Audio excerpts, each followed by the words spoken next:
Gente, miren este dinosaurio. Es, es un Celoporus macho, ya adulto. Bueno, según lo que yo entiendo. Si estoy mal, corríjame. Pero se metió a mi casa. Así que pues toca sacarlo.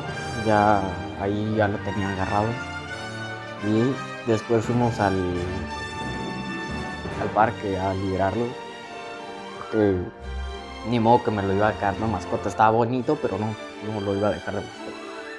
Y sí, no repitan esto en casa.